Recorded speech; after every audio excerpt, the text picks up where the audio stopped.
Alright guys, I'm finally back ready to do toy reviews again. Not really gonna explain why I stopped, but I'm finally back. And to kick things off, I'm gonna do my review of the Ultra Act Gridman and then the toys from the Americanized version of the show, Superhuman Samurai Cyber Squad. Try saying that 3 times fast. I won't. I just won't. First, I'm going to review Gridman and all of his parts and accessories. Then I'm going to move to Servo and Drago, and then combine them to create Formo. Alright, I'm going to start with the Ultra Act Gridman.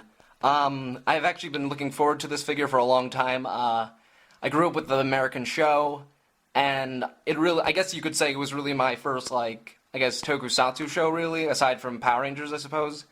But this one had a stronger connection to Ultraman, and if you really notice him, he does take a similar likeness to Ultra 7 or Ultraman Max.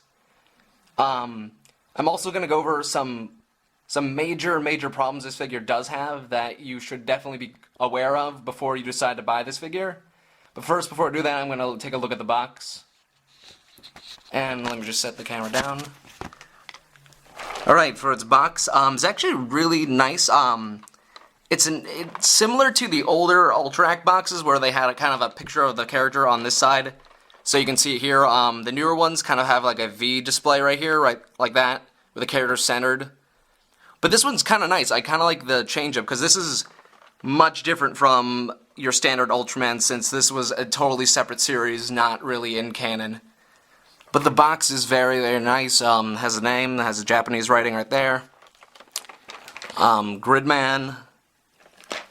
On the back, it just shows off the promotional stills that we saw early on. Just displaying off its various accessories, what it can do. Overall, just a nice presentation.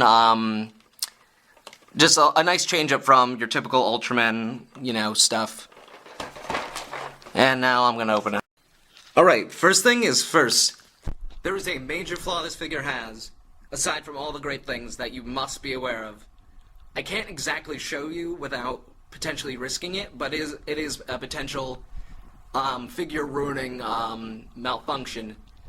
On the hands, unlike most Ultra Act figures, it is not a full peg.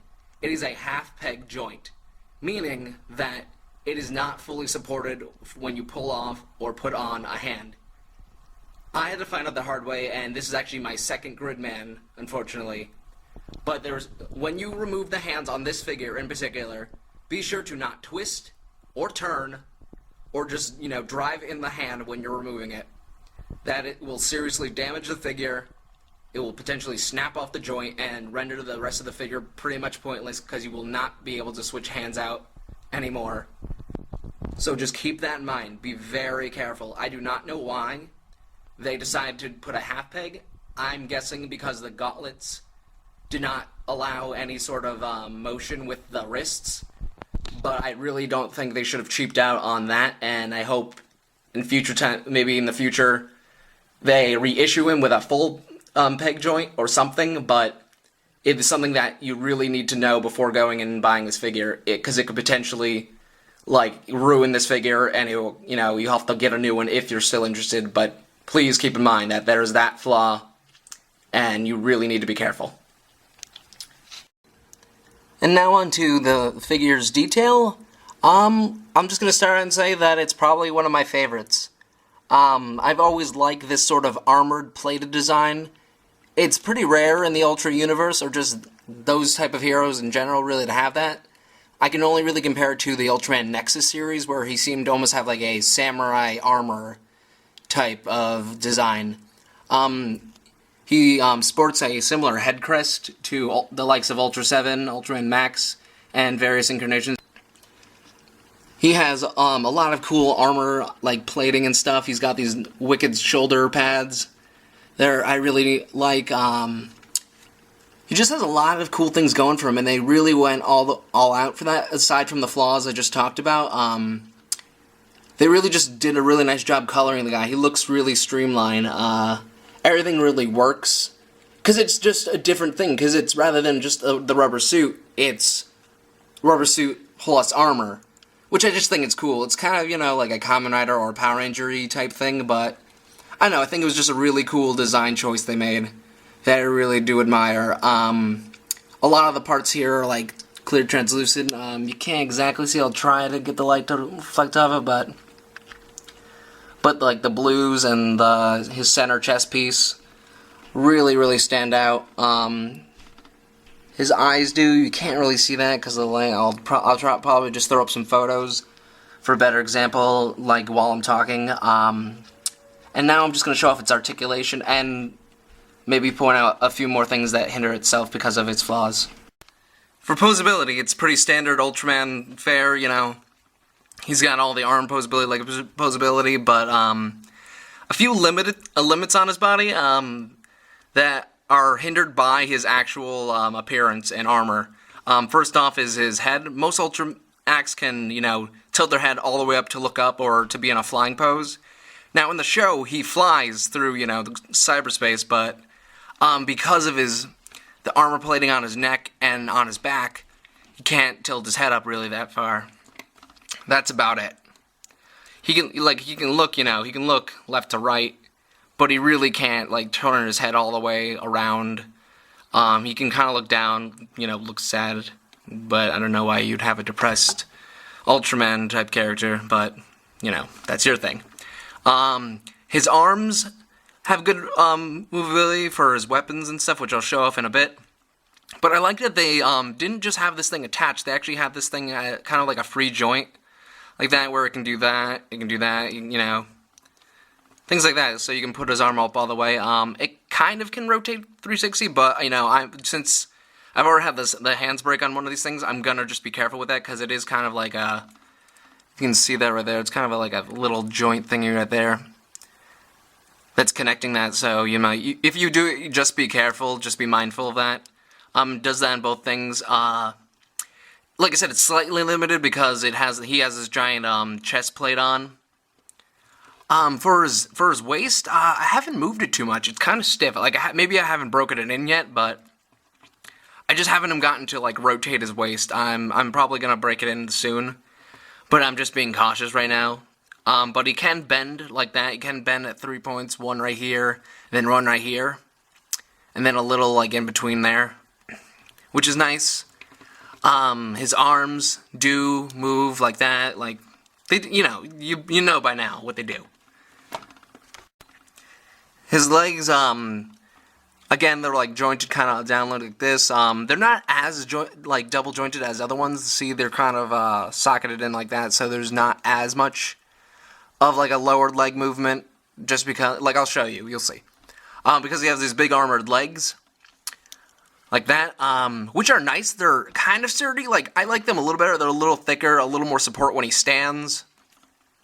But that does limit, like, where he can go because of this plating right here.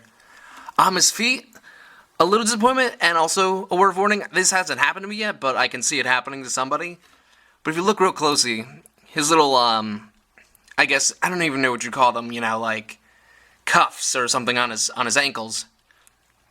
They're kind of attached by this small little, you know, ball joint things, so they move with the figure, but you can't point his foot all the way down, and you can't really point it all the way up, and you can't really move it within that socket without, you know, disturbing that joint or, you know, messing something up within it.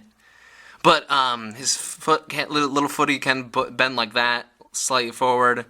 But again, just use caution on this. Oh, look, see, look, I even popped that off, but that's kind of what I mean, like, it limits itself, even though, but it pops right in, but still.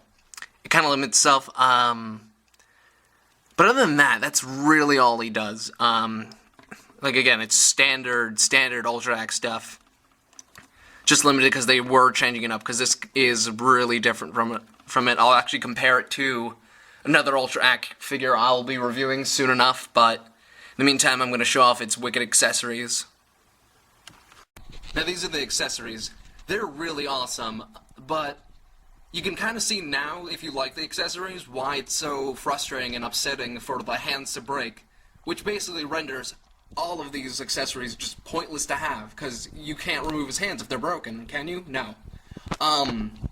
he has his plasma shield, his I think I'll have to look it up. Maybe I'll post it in a picture. But he has a sword.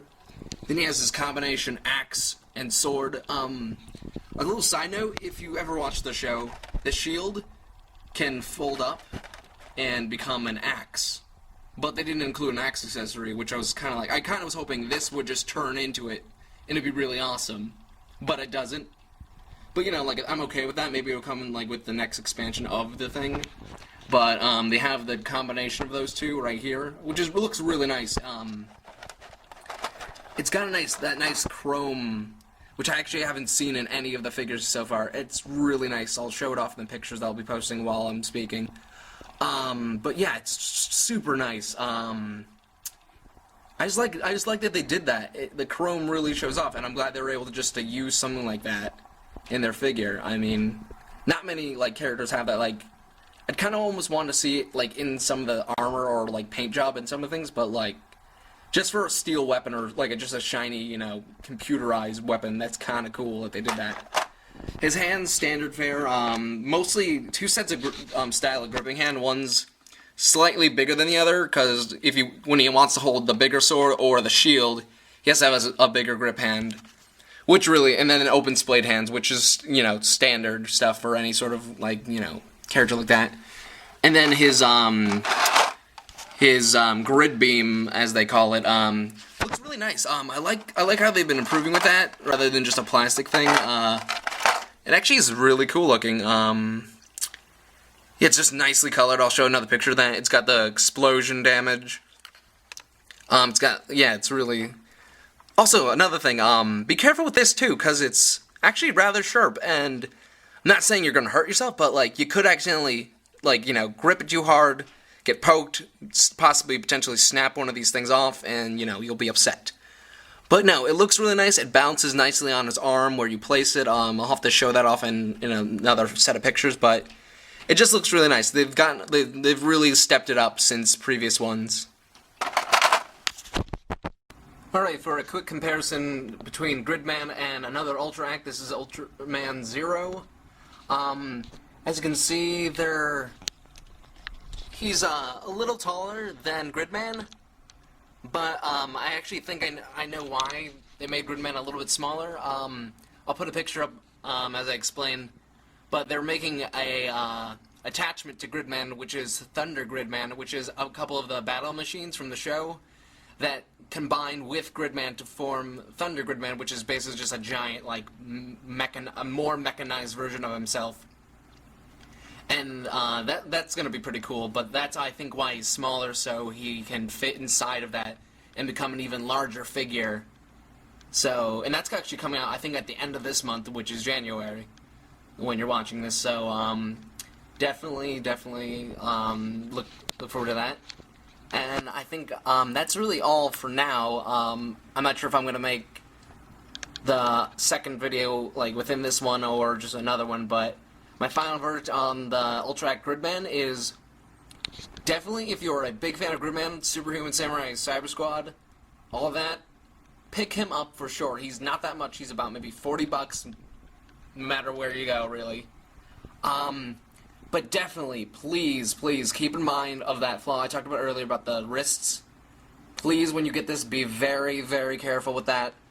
I'd really hate for someone to, like, buy this figure, have it break, have to order a new one, or just completely, like, throw it away.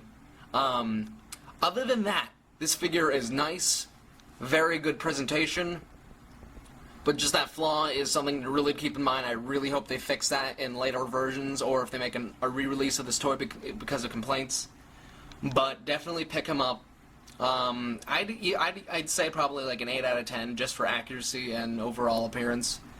So that's my verdict. I guess I'll be uploading more videos, hopefully. I haven't really done this in a while, so if you guys like this, I'll definitely do more if you ask me to. If not, I'll just do them anyways, but that's all I got. See you later, guys.